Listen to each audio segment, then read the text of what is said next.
প্রায় 17 বছর পর লন্ডনের নির্বাচন জীবন শেষে বিএনপি ভারপ্রাপ্ত চেয়ারম্যান তারেক রহমানের ঐতিহাসিক স্বদেশ প্রত্যাবর্তনকে কেন্দ্র করে আলোকচিত্র প্রতিযোগিতার আয়োজন করেছে জাতীয়তাবাদী আলোকচিত্রীদের প্ল্যাটফর্ম ছবির গল্প। 17 বছর পর ঘরে ফেরার গল্প শীর্ষকে এই প্রতিযোগিতার মাধ্যমে নেতার প্রত্যাবর্তন ঘিরে দেশজুড়ে মানুষের আবেগ, উদ্দীপনা ও প্রস্তুতির নানা মুহূর্ত ফ্রেমবন্দি করার আহ্বান জানানো হয়েছে।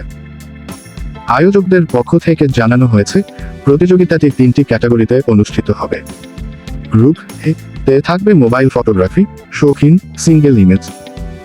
গ্রুপ বি তে ডিএসএলআর সিঙ্গেল ইমেজ ফটোগ্রাফি এবং গ্রুপ সি তে থাকবে DSLR photo story. Group A ও বি থেকে 3 জন করে বিজয়ী এবং গ্রুপ সি থেকে 1 জন বিজয়ী নির্বাচন করা হবে।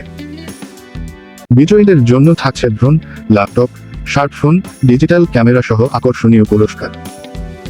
এছাড়া নির্বাচিত সব আলোকচিত্রী পাবেন সার্টিফিকেট, স্মারক ও শুভেচ্ছা উপহার, পাশাপাশি ছবির গল্প টিমের সঙ্গে কাজ করার সুযোগ। প্রতিযোগিতার সেরা আলোকচিত্রগুলো নিয়ে 2026 সালের ক্যালেন্ডার ও বুকলেট প্রকাশ করা হবে।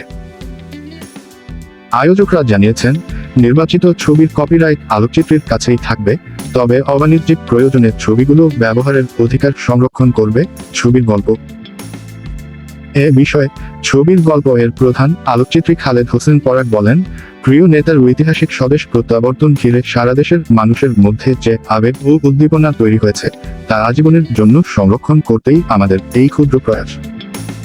যারা ফটোগ্রাফিকে ভালোবাসেন, শখের বশে কিংবা পেশাদার হিসেবে, তাদের আহ্বান, আপনারা এই ঐতিহাসিক মুহূর্তগুলো ফ্রেমবন্দি করে ইতিহাসের অংশ হন। আয়োজকদের তথ্যমতে প্রতিযোগিতার জন্য আলোকচিত্র তোলা যাবে 24 থেকে 26 ডিসেম্বর পর্যন্ত। প্রতিযোগিতায় অংশগ্রহণের জন্য ছবি জমা দেওয়ার শেষ তারিখ 31 ডিসেম্বর 2025।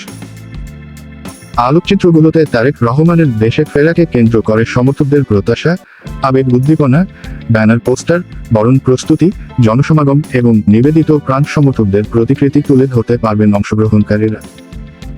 প্রাথমিক বাছাই করবেন ছবির গল্পের আলোকচিত্রী দল। পরবর্তীতে দেশের খ্যাতিমান আলোকচিত্রীদের নিয়ে গঠিত জুরি বোর্ড চূড়ান্ত বিজয়ী নির্বাচন করবেন।